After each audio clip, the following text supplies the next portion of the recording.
It's heating up at Jets and Giants training camp, but is that heat spilling over a little bit? I'm Scott Thompson, SNY editorial producer. He's former Dolphins and Giants wide receiver Brandon London.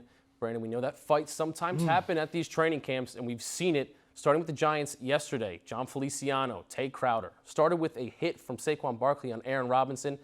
Offensive line coach Bobby Johnson got involved.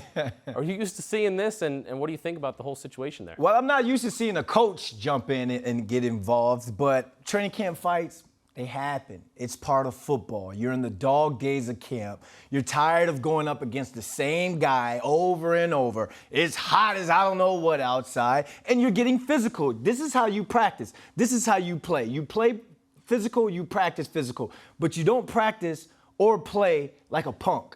And what I mean by punk, it's not like you're scared to get into it. Punks get penalties. So when you throw a punch in a game, you're ejected, and that's a 15-yard penalty. So these are some of the things, as a player, I'm looking at it, I'd be like, yeah, let's go. Kick his ass, I'd jump in there in a heartbeat. But as a coach, I understand why a coach would be upset, because not only are one of my star players ejected from a game, but we also are put in a terrible situation with a 15-yard penalty. That's just bad football. You saw Bobby Johnson say he is remorseful. Yep. It's not going to happen again. No. But we're talking about punches. We saw Denzel Mims was throwing some hands today, according to SNY NFL insider Connor Hughes. Denzel Mims, not really like him. Yeah, and that's unfortunate that he did that, because a couple days ago, Coach Salah was talking about how there were skirmishes that broke out at Jets camp, but no one threw punches. So as a coach, you're sitting there loving that, in the fact that, all right, we're getting physical. I understand it's hot. I understand guys are tired of going up against each other.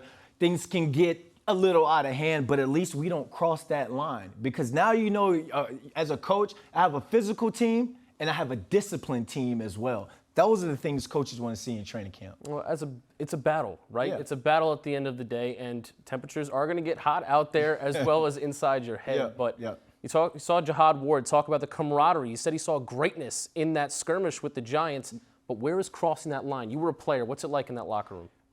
You cross that line on the field when you throw a punch. You cross the line off the field when it boils over into the locker room. That's one thing that you do not want to have to happen. Like Jihad Ward, yeah, it's cool, but if he would have had to pull Cam Brown and Feliciano away from each other in the locker room, that's where you got to have that team meeting and sit guys down and say, hey, at the end of the day, it's 90 guys here for each other trying to make a 53-man roster. It's us against the world. So as a rookie, I got into it with Sam Madison. I went up against him, grabbing him all extra hard, grabbed me by my face mask. It was like, young boy, blah, blah.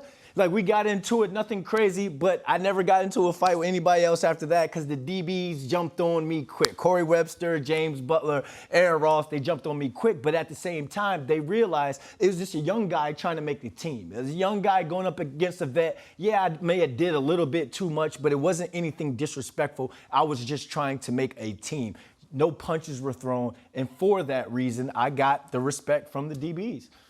This is the Giants and Jets happening at their own practices, but in a couple weeks, they will have a joint practice. So fair warning, keep your hands down, Giants and Jets players. That's Brandon London. I'm Scott Thompson. We'll catch you next time.